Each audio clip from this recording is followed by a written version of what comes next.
Morning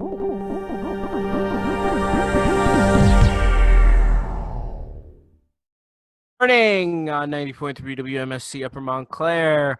This is the Morning Buzz. Today is April 30th, and if you don't know, now you know.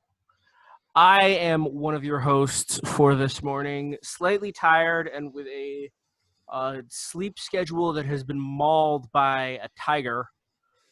Tara. And I'm joined via direct satellite link up by your local polyester shirt enthusiast, Filipe. And of course, work. Good morning. And of course, our wonderful newscaster. Hey, Amanda, your local music enthusiast, I guess. You can tell by the two guitars in the back. You got a keyboard. Everything. And I got like a rock band t-shirt on today. AC/DC, exactly, perfect. So there you go. But my guitar's currently in my dog's bed on the other side of the table, but my bass is right here. My bass is like over there inside a bag. Tara, I think we decided next week we're all going to play on air for the last show. Or wait, next week the last show? No, it's the following week, I believe. Whenever the last show is for the Morning Buzz for Thursdays. Oh, we all play something? We're all going to play something. That. Yeah. I can mess with that. We got to practice, though. We got to practice for the people. Oh, yeah, especially me. But we're going to go right into the show. This morning, the latest on COVID-19. Harrison Ford is killing people again, and aliens. But first, here's Amanda with today's news. Oh, look, there's an alien. Beautiful. That would surprise me a little bit. But we're going to throw it over to Amanda because she's going to handle the newscast for us this morning. Thanks, Filipe. So in U.S. news, according to CBS News, Dr. Anthony Fauci, the nation's top infectious disease specialist, is optimistic about the ability of the antiviral drug remdesivir, produced by Gilead Sciences, to shorten the infection period of COVID-19. Drug trial data, Fauci claims, quote, shows that remdesivir has a clear-cut, significant positive effect in diminishing the time to recovery. He also said that recovery time was reduced from 15 days to 11 days in the drug trial, which involved 1,000 hospitalized patients from around the globe. The American economy continues to stagger under the weight of the coronavirus pandemic, with another 3.8 million workers filing for unemployment this past week. The figures were announced today by the Labor Department, bringing the number of official jobless ranks to 30 million people in the last 6 weeks. A study by the Economic Policy Institute found that roughly 50% more people than counted as filing claims in a recent 4-week period may have qualified for benefits, but were hindering in applying or didn't try because they found the process too cumbersome. NBC Miami reported that Florida's restaurants and retail stores will be allowed to reopen Monday at 25% capacity if the local government allows it, according to Governor Ron DeSantis.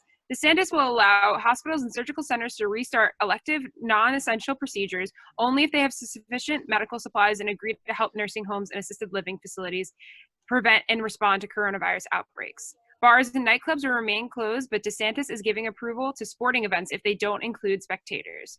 In his press briefing, DeSantis specifically excluded reopening in hard-hit areas of Florida, including Miami-Dade, Broward, and Palm Beach counties, claiming their businesses will begin phase 1 when it's safer.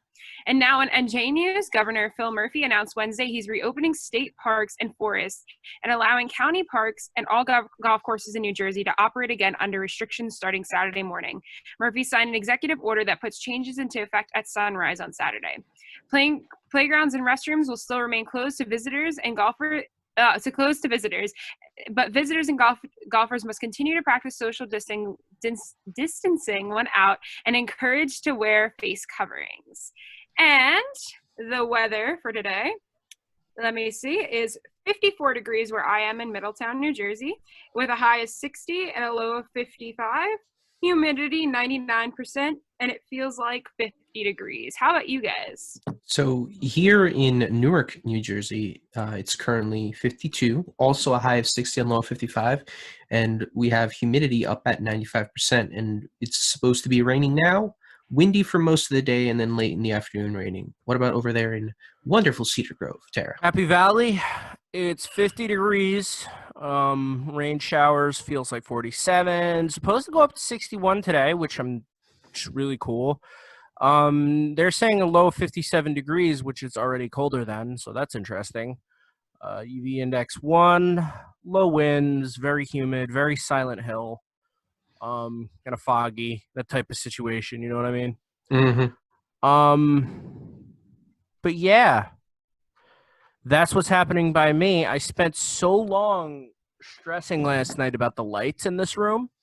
And today it looks Like, disgusting. Today's just disgusting. Yeah, like I'm like, oh, the light's gonna be coming in from here, from here, from here. This is where the sunrise. This is where I need to block out, whatever. And now it's just like, okay, you live in cartoon version of Seattle. Have fun. You wanted to switch locations, Tara? Your location was fine usually. I am in the same exact location. Oh, facing you the are? other direction. Yes, the wall that I'm usually facing against is on that side. Yeah, because Gotcha. it does make sense since you have the windows on the other side with filtering in natural light. Yeah. But The only problem is I need to either get rid of those pictures of my sister on the stairs up there or put another picture of myself somewhere in the frame because I will not be upstaged by her. So we need to do checks and balances, but we'll get that worked out. But we'll jump in straight to that story that Amanda wrapped up the newscast with about our state opening up state parks and golf courses. I mean, we heard the details about it. They're going to still have playgrounds and restrooms and all those other areas that tend to be more compact and have more people in mass with golf courses themselves. Like personally, I don't see why golf course should be open, but I'm not a golfer, so obviously that's why I was not personally consulted by Governor Murphy when making the decision. He didn't call you and was like, "Yo, my man." He called me. He's like, think? Filipe, look, I understand your opinion is very important to me, but you don't golf, so we're politely going to have to confer. We may have found the one issue that you can't help us with. But with golfing, I understand. At most, maybe a group of 2 or 3 people can walk around, and golf courses are big enough that people can.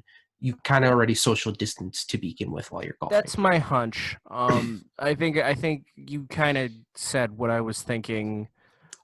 Pretty succinctly, actually, which was just like the only reason that he's doing that is because it's basically a non-issue. Like it's not, it's not something that you need to be as worried about. So whatever, why, if you want to get a little bit of commerce generated that way, I guess. Whatever, same with state parks. I mean, if you go to Eagle Rock Reservation down by Montclair, you go to that little trail. That's like when you're driving down. What's that road? By the reservoir on campus, but you drive down that road, there's a little hiking path to the right. It's usually not crazy. Like, so I get it. Yeah, and as long as there's someone there enforcing. Yeah, that's gonna be the problem if people actually take it seriously that you're still going outside. I understand you're outside and you can keep your distance, but try to cover your mouth if you end up going near people and things like that. I know you're still outside and it's not as bad as being on top of somebody inside, but still you got to take the precautions. Yeah. What she said. But seriously, that's succinctly, that's it. I'm totally for everything being open because outside because it gets people out. Get some exercise, doing all that kind of stuff. But I'm not gonna lie, I was at a park the other day because there was one park by me that was still open. So I went out there and it was really small and there was a lot of people there because people were crowding them. So I had to make sure I kept my distance from everyone there. But it's not easy because people want to be outside, and it's just I don't know. It's because we're not in a similar situation to states that aren't trying to enforce these kind of rules. For the most part, New Jersey has been pretty good with keeping up to task and keeping, doing the right thing. I'm not going to act like the state has been perfect. We've had similar situations. Looking at you, what was it, Teaneck? No, Lakewood. Looking at Lakewood, one of the hardest hit areas aside from Newark, but Newark makes sense. I put a 3-word tweet up about them. 1 word was you, 1 word was Lakewood, and 1 word I can't say on air. It begins with the sound of fire. It begins with that first sound of fire and the last sound of truck. But I think we'll be all right. I feel like personally, at least the state of New Jersey can work from it. It makes me happy to see that we're starting in phase 1. That hopefully the rest of the phases will come sooner than we expect, maybe. Right, and also go ahead, Phil. No. I was done. I was just gonna introduce the next story, but I don't want to cut you off. I'm just gonna put a button on it. I respect your opinion. No, Tara and I are. Don't forget it. We all know Tara and I are the two partners in crime on Chosen WMSC. family, dude. Chosen family. Chosen family. But your little bow. I trust your aesthetic choice. Thank you. I'm just glad, we're not doing the everything open at once approach. I've seen it in other states where I have some people very near and dear to me that live there, and yeah, I know what you mean. But it's, I think this is okay. I think these are two, for severe lack of a better term, low stakes options. And I think that's like, I don't really think there's too much I can add that hasn't been said already. So yeah, just follow what your state officials are saying, and if you see your state officials are being suspect with what they say, look at other state officials from other places. So, but we're going to go into this next story, which is just as relevant and even more relevant to us specifically here at WMSC and our listeners across Montclair student body. But our president, Dr. Susan Cole, was interviewed by the CNBC show The Path Forward and was talking about the university losing around $12.3 million in state funding from the pandemic. The conversation was about the high cost transitioning to the online semester, and then of course refunding things like housing, parking, and then just the fact that kind of set the university back an extra $40 million, along with the $12.3 million they lost from the state. If we can, I very much want this campus to be open come September, and we will do everything we can within our power and control to make sure that happens. All right, so that was our president of our university, Dr. Susan Cole. I mean, do you guys have any strong emotions about that interview either way? Not really. I feel like she's just being very vague, and I think that's all you can be right now, because she doesn't want to lead it in a certain way. We recently heard that she's going to be actually making an address, I think next week, what we were told, on campus about kind of figuring out the upcoming year and kind of what's going on, because people need to know, in a sense, if they're going to return to the university or jobs, because jobs are at stake too as well. I think she's going to have something to do with maybe creating a plan, just having a plan in place. A lot of other universities are starting to do, their goal is to get us back in the fall, but if there's a reason why we can't, here's what we're going to do instead, kind of thing. Right. It's the similar information coming out of other universities. I know my sister, she goes to Boston University in Boston, and there was an article going around that I think originally was from CNN, and spread to other news sources, and it said the actual headline itself was BU was expecting students only to come back in January, to that effect, when in reality, if you read the article, we got the same basically story as President Cole gave us, which was, best case scenario, they come back in fall, they have a staggered move in and they have staggered classes. Worst case scenario, online classes in the fall, coming back in January for the spring semester, which really, what else can you do in those kind of situations except basically give a very vague plan? Because you don't, aside from the fact that you're not going to give out too much information, cause panic, and give out information that maybe people don't need to know, you also don't know what's happening. There's enough There's so much that could happen between now and then, not only in terms of the economy, but in terms of medicine, this stuff changes. This stuff changes by the day. I mean, yesterday we know about this. We reported yesterday on the Buzz that there's already coming out with there's a potential vaccine by September. So maybe. Yeah, exactly. So I'm saying if there's a vaccine by September, I'd be fine going back to a classroom and being around people again. Also just the way that we're already kind of overcoming it in a way. I know it still seems really bad out there, and it is really bad out there still. I'm not gonna sugarcoat that in any way, but it's the hospitalizations are going down.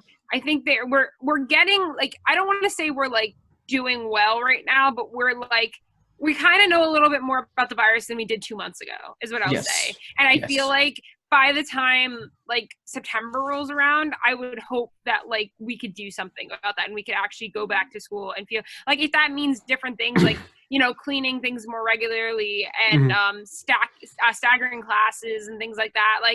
Sure, but I don't know. Yeah, Right. just kind of get considered almost like labeling essential and non-essential classes. Which classes are going Right. to come in? That's actually the same question I had. Yeah. Because you could literally go like on a student by student basis and get different answers. I mean, exactly I'm major also, by major and minor by minor as well. You yeah, were saying, Yeah. I Amanda? think you're no. I was gonna say like, yeah, you're gonna just have like, if we look at like, you're a common media major, right, Filipe?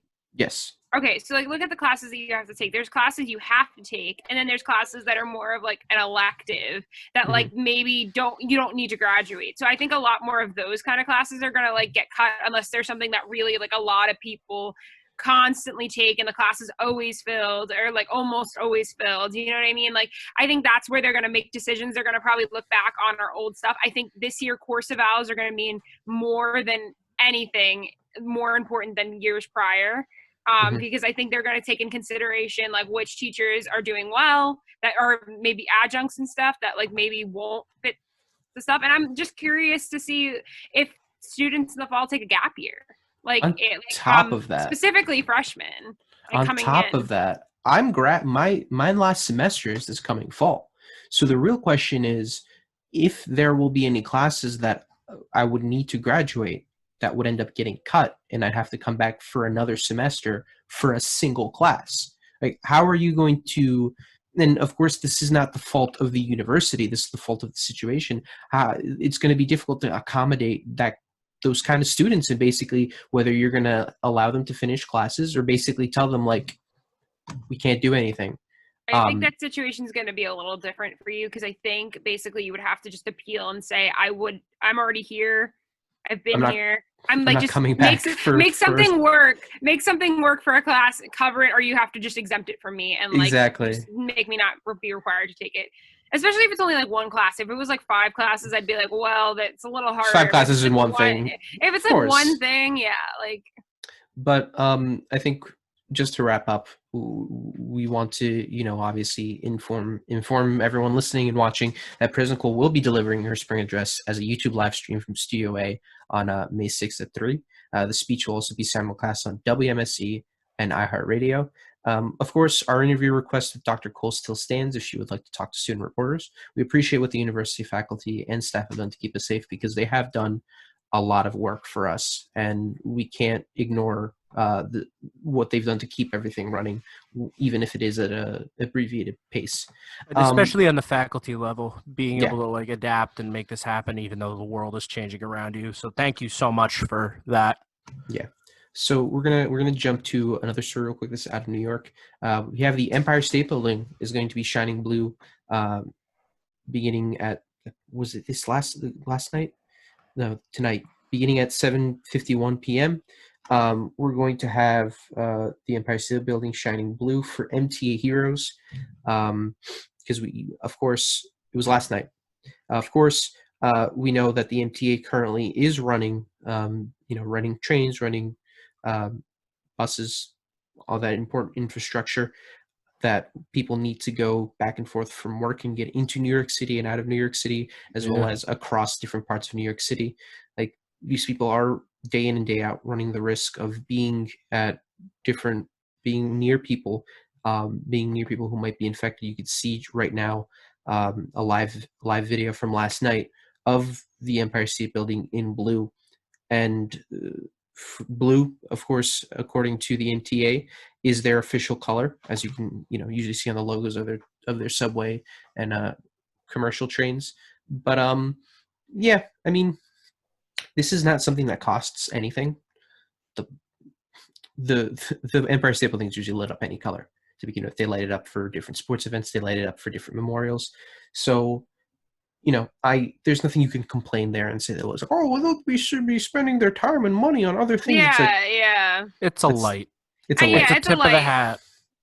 Relax. I was going to say, too, it's nice to see them supporting MTA and transportation, just workers in general, because I feel like they're definitely a group that gets forgotten about during this time. Like, yes, it's very important to thank the healthcare workers and the grocery store workers and all that. And I'm not saying we don't have to thank them because they're great and they're doing an amazing job and we thank them all the time. But somebody like like MTA, I think we forget that the trains are still running. The buses are still working because they're taking essential workers. Like I know I drove the other day and I saw someone that was driving a bus and they had a mask on, and there may have been one person on that bus or maybe nobody, but they have to still make those scheduled stops. Sure, I'm sure they shortened the schedules and stuff and made not buses run not every hour like they usually do or something like that. But it's nice to see that like they're supporting them, because I don't think there's someone that gets as recognized as much. And we should say the same thing about NJ Transit here in New Jersey. Like for whatever criticism sometimes we may have of New Jersey Transit, specifically buses, because buses are difficult to handle and the schedule always gets all sorts of funky. But people in NJ Transit are still doing their job. They're still getting people from place to place, trying their best under the circumstances. And anyone who's doing these jobs, you should really commend them. Even just like something as simple as like people delivering you food, people who are dropping off packages, USPS. Lord, USPS probably one of the biggest ones you need to thank right now, and the fact that they're slowly being drained of funds, and the right wing and the conservative and the Republican side of the government have been for years trying to get rid of them because they want to privatize the mailing system. But the USPS, like, these people are trying their best to get your packages and your mail to you every single day. And sometimes there's going to be delays because of, both how much people now are using mail, as well as just the sheer amount of people that might not be working.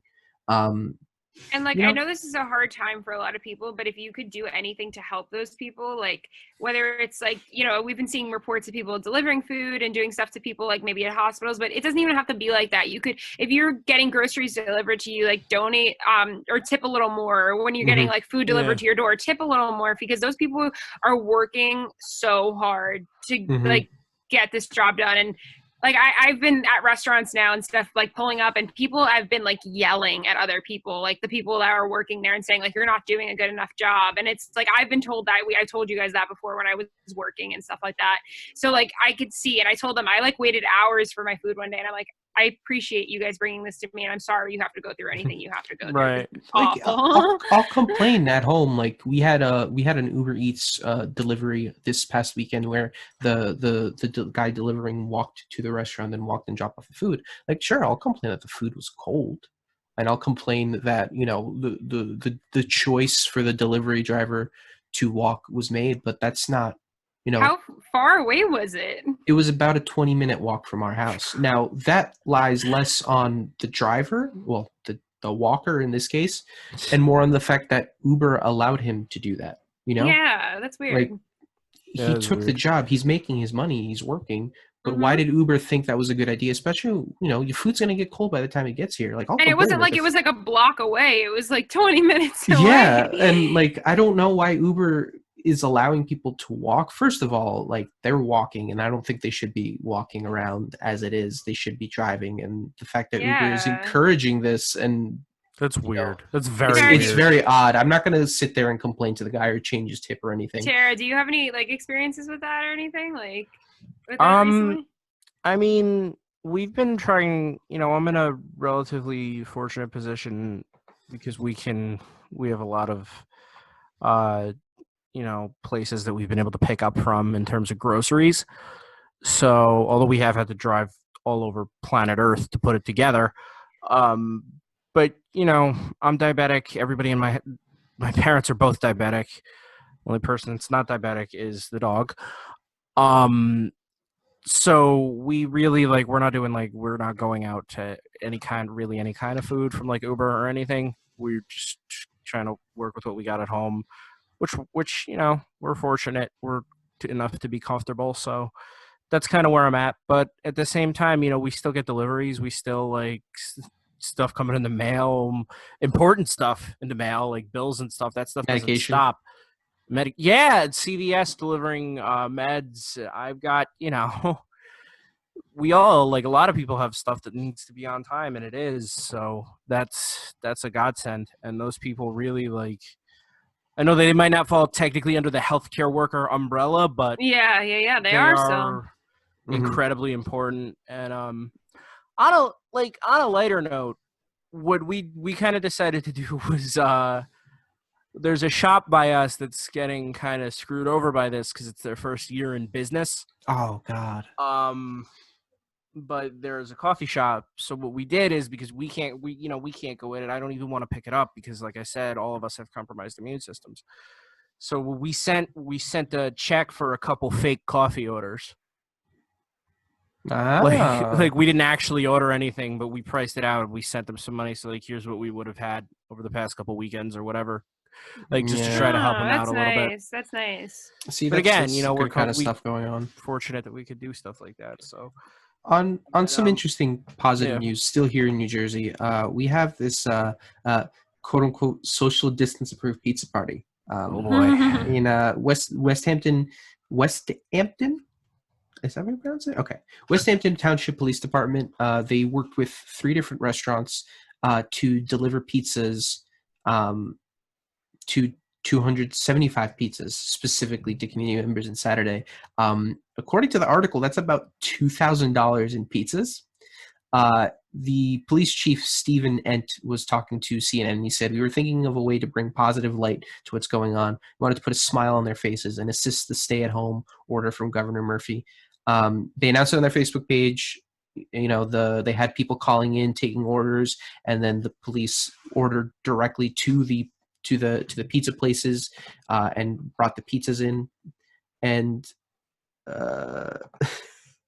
and it's like he said, it was a lot more than we were expecting. It was almost like working a telethon. Can you imagine being in the police station and sitting there and having calls come in with people ordering pizza?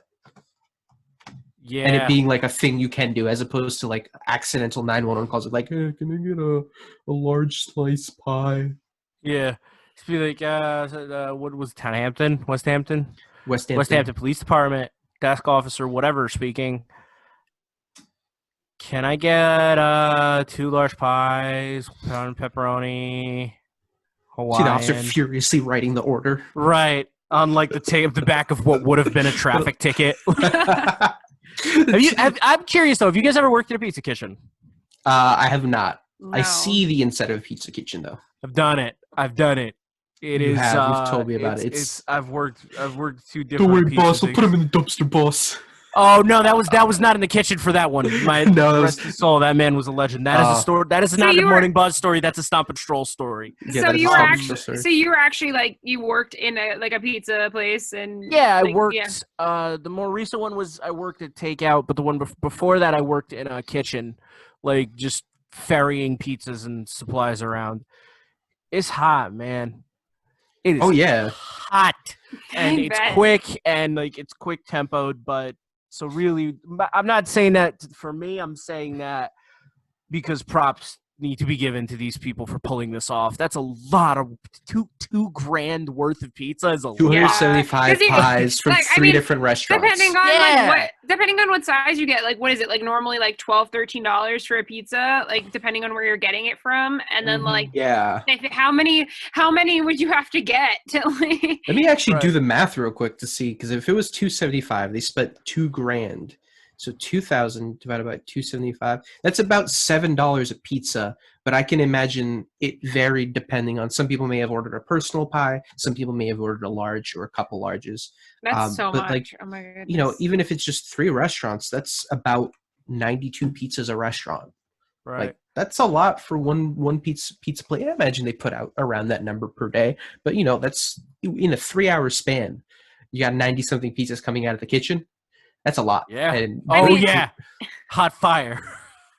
A lot of hot fire. Quick maths. Hot fire. That's awesome though. That they can do stuff like this. I think it's awesome too that like we always keep hearing this thing in the news, like we're all in this together, and it's like, all right, that gets annoying, but like, it's nice to see other people and businesses supporting each other in this time. I know there's this pizza place that we went, me and my mom, the other day. I saw on their Facebook and Instagram that they've been making pizzas for elderly. Yes. And like donating it to them and things like that. And it's like, that's awesome because, they've been telling a lot of elderly people, like, just don't even go out, like just stay home, do not go out. And it's like nice to know that other places are trying to do their part and donate and give back. And I think that's really a special time. It's special right now that we're like coming together like that. And I hate the term we're all in this together, but People remember All that this stuff. together. Like those pizzerias are whether during the pandemic or once this pandemic is over, people are going to remember that, and people are going to be like, "Let me go eat at so and so's pizza," Yeah, because I it's gonna know show. during the pandemic they were covering me, and whether or not you're ready to go to that pizzeria, like but instead of talking about pizza filling your stomachs, let's talk about Harrison Ford once again messing up. I can't So here's the thing, right? I have to preface this. there's a reason Sweet why Jesus, you I have retired. to preface this. We're doing the script last night, right? And yesterday wasn't I wasn't having a great brain day. It was a rough day. So I'm real quiet. Oh, bad brain days. I know. Especially if any of It's y'all out most there- days. It's like, Yeah, but especially if any of y'all deal out there with like mental health stuff, you know what I'm talking about. But I was real quiet. Phil and I are going through the script and whatever. Thank you so much, Phil, for taking point. I'm like, Harrison Ford, whatever, we're reading this, he almost killed some people. And then Phil comes back with again. And I'm like, this isn't the first time this has happened. He's like, no. And this morning, you've checked back. This is the fourth time this has happened. Wait. Okay. So for me and other viewers that might not know exactly what's happening, tell us the story. So- What's going on? He was piloting a plane and wrongly crossed a runway where another plane was landing. Federal authorities are currently investigating, and the officials and representative from the actor said it himself. He was flying a small plane. This is a Hawthorne Airport in L.A. His publicist said that he did cross the runway.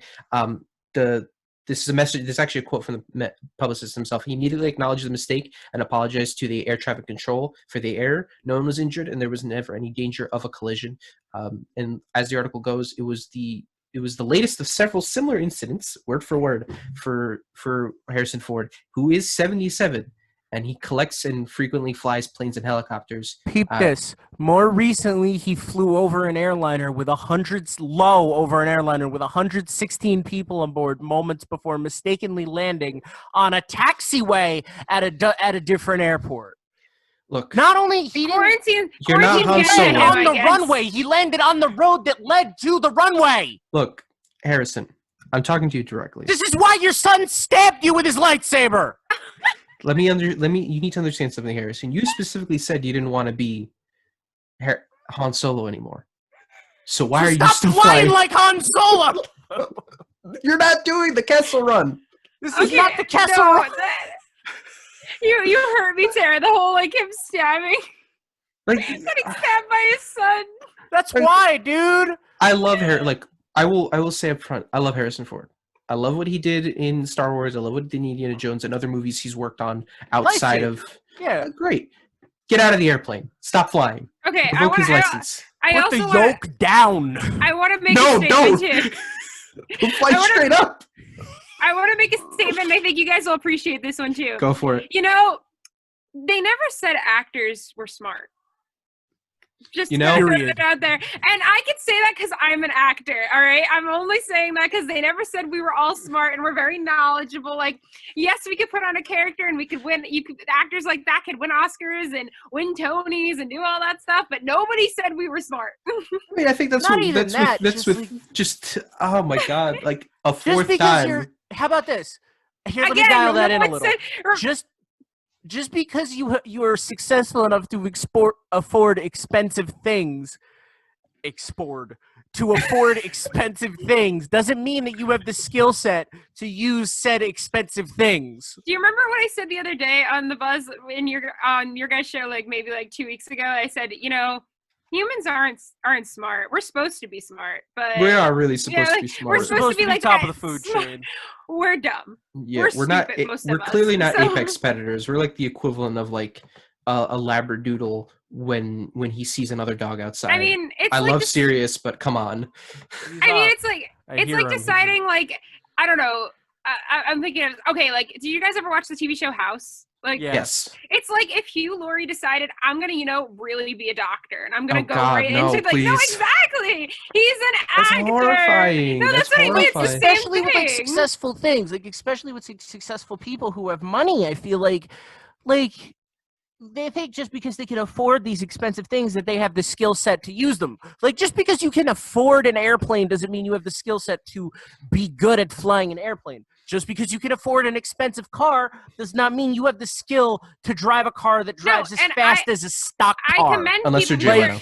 I commend people because there is people that actually take the skills and like learn. Like I don't remember what actor. It's the guy from The Hangover. Did you guys watch that movie? The doc. What's his name? His name's like Ken. Oh, Dr. Ken. Dr. Yeah, Ken Jeong. he's an actual doctor. Yes, like, he and is. he practiced it. And it's like, okay, cool. That's and he can get his okay. license at any point because that's okay.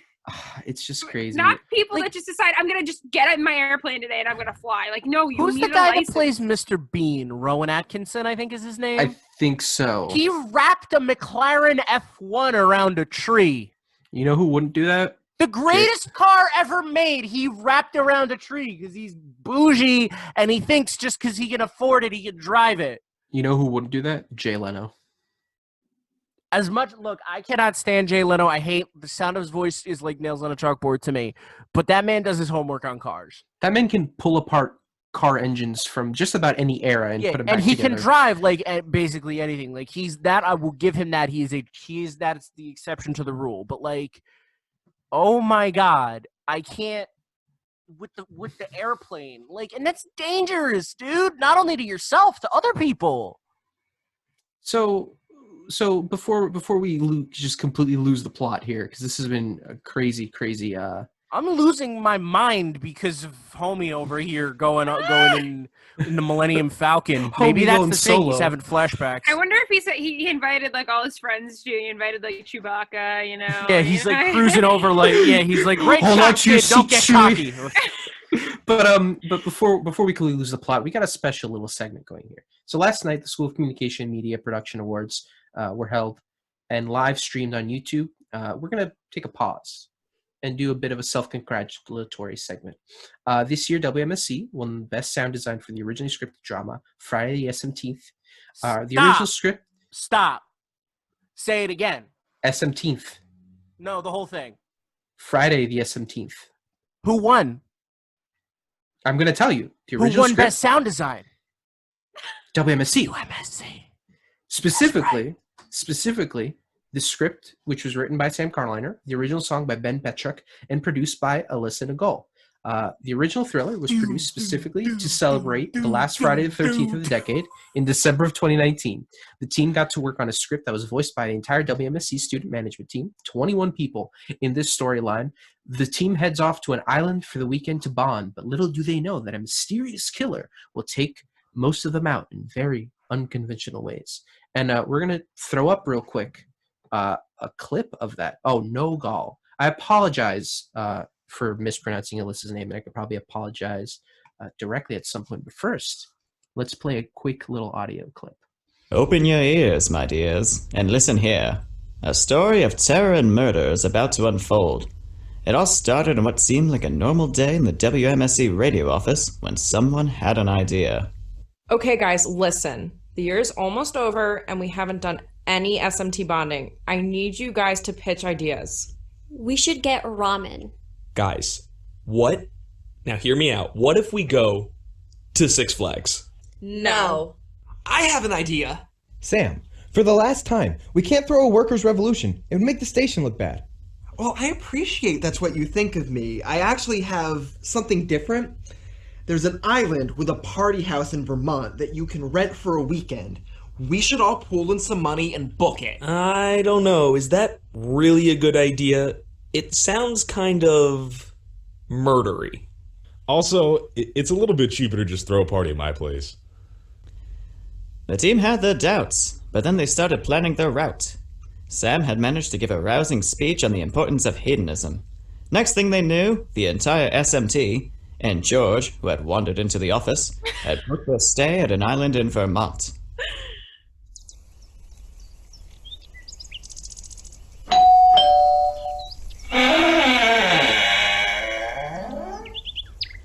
Oh, well, hello, Molly and Alyssa Salvato.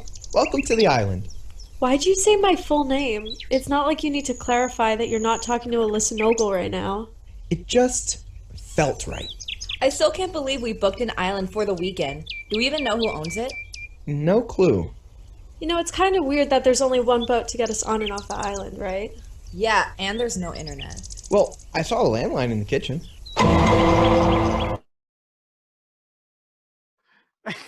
That messed me up. I wasn't ready for the Law and Order sound. Of course, right now we have Alyssa Nogol with us. I apologize again for having mispronounced your name beforehand. How are you doing, Alyssa? I'm great, and don't worry, everyone mispronounces my name, so you won't be the only one. I get my name mispronounced all the time, so I try to do the credit of pronouncing someone else's name right. But she is the assistant production director here at WMSC and a graduating senior. And of course, congrats, Alyssa, for both your upcoming graduation and winning this wonderful award. Thank you. I think we could probably start off, just asking you a quick question of what was your reaction when you found out that you guys won the Best Audio Design Award last night? Well, we actually found out a couple weeks ago. I got an email sent to me, and it was sent to Sam and Ben. Ben was also one of the recipients, and he wrote the song at the end of the. It's an original song, so he wrote the song that's at the end of the drama. In all honesty, I was surprised because I had no idea we were nominated in the first place. So all of a sudden I get this email saying congrats. I'm like, on what? And I was the same way. I was like, what happened? Oh my goodness, Ben. Yeah, we have Ben joining us too. How are you today, Ben? I'm okay.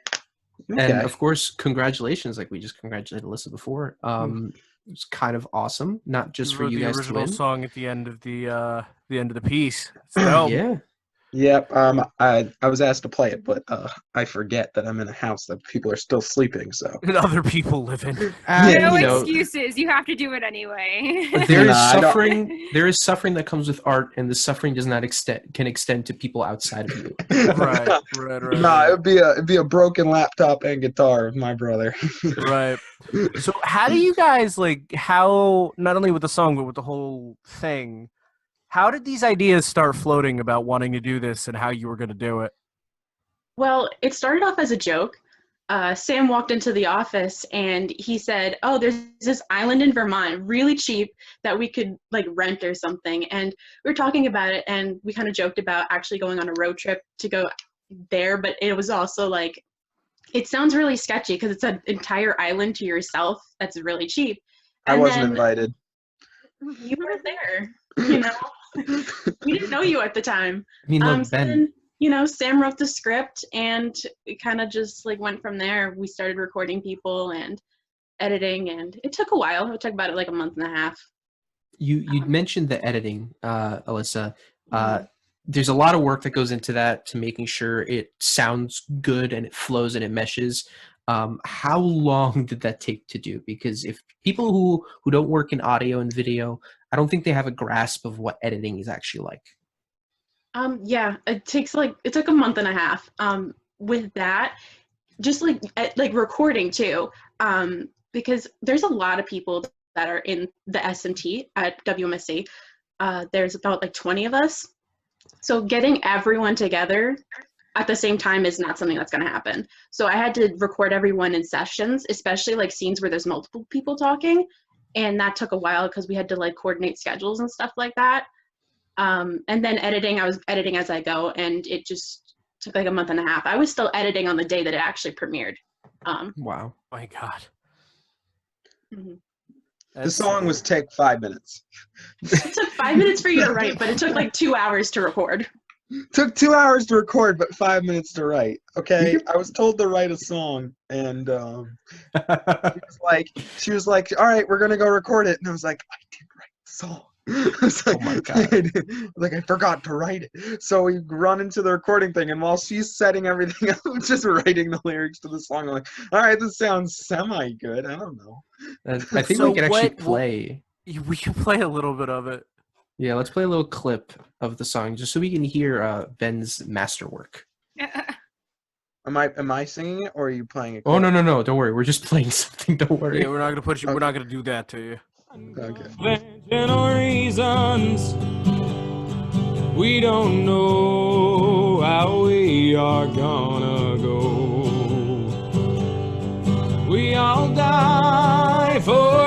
unconventional reasons. We all die on this radio. You might be singing to woodland creatures, or trying to take charge, trying to fight back, decapitated by a hockey puck.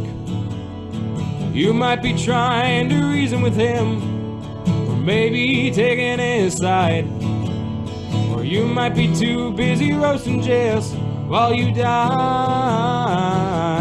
But we are for unconventional reasons. We don't know how we are gonna go. We all die for unconventional reasons. We all die on this radio. That is art. I'm just Wow, imagining that's like panning out from the island, cutting Yeah, to the yeah. different deaths, like at the end of a really cheesy movie, and it's just Credits great. like credits like soft over it as it as the camera pulls back. And And Ben, it's that a was you country singing. song, so you're not expecting it. Like, it's like everything has been unexpected, and you're like, oh, it's gonna be a horror song, and next thing you know, it's the Wait, country Ben, song. that was you singing too, right? Yeah. Oh my goodness! Like I had no idea. You sound awesome. Yeah, Ben's got a career in music. Yeah, That Wow, sounds like it I took at love least it. 10 minutes. Yeah, It's 10 minutes minimum. minimum. Yeah. No, it was really cool. That was sick. I remember because I remember it. I saw some beta version of it in the office. We were Yeah. talking about it. It was that was really cool. And then you guys got the hardware to show for it now. It was basically the basic 3 country chords of G, C, and D, just put in a different order, and I was like, that seems good. The country version of the power chords, of course.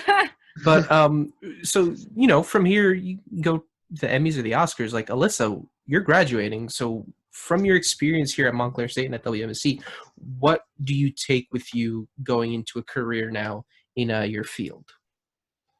Oof, that's a tough question. Well, I'm really glad that I learned the skills from audio editing here at WMSC. So I really hope I could use that in the future with any career that I choose, whether it's in radio or podcasting. That's really like my main goal here. So I'm really glad that I was able to learn that here.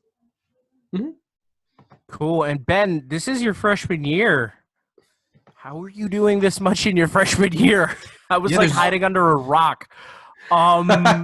So what's now that you've got this experience under your belt? What do you want to do now? Well, it's not what I want to do now. It's what I'm being told to do now.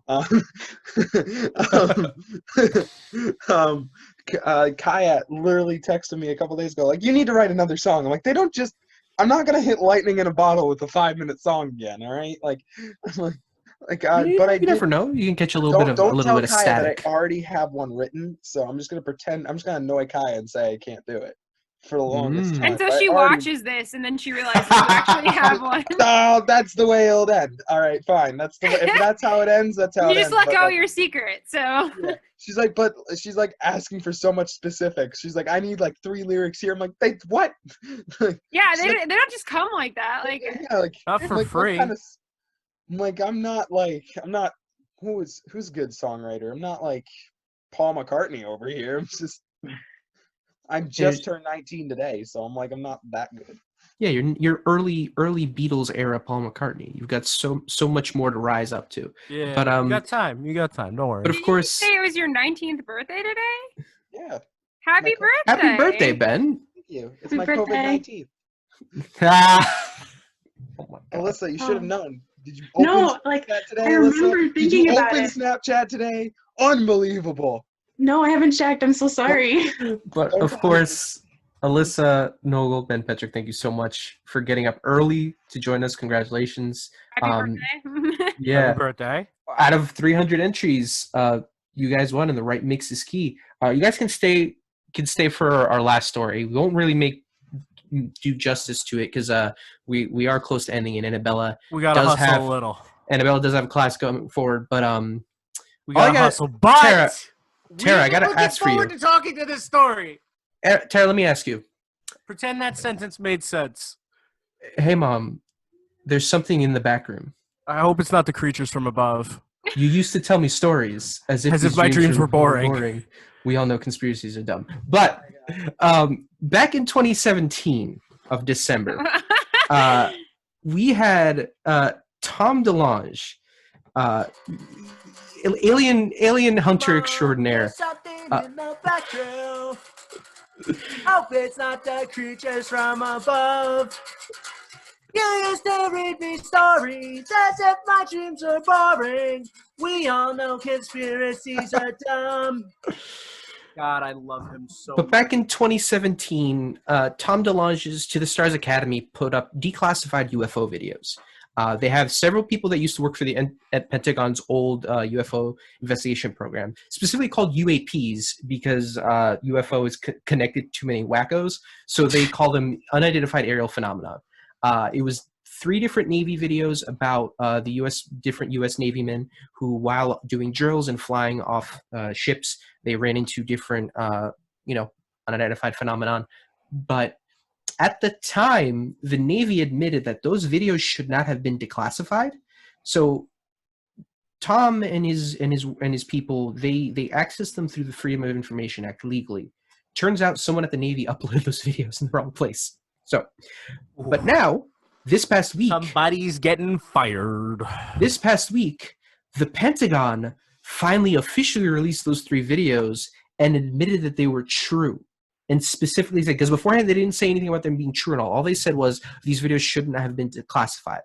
But yeah, so the statement from the Department of Defense website said, after thorough review, the department has determined that authorized release of these unclassified videos does not reveal any sensitive capabilities or systems and does not impinge on any subsequent investigations of military airspace incursions by unidentified aerial phenomenon. Basically saying we can put this out. It's not gonna put us in any dangerous situation. Yeah, Enemies can learn there's no about like anything. national defense problems. Okay, but do we need any more of this like in 2020 when there's a lot already going on this year? Look, the fact that the news of Tom DeLonge correctly revealing information about alien spaceships is basically swept under the rug really shows the insanity of the pandemic. Like, obviously the videos are going to be grainy. It's going to be just images from the Navy Air Force.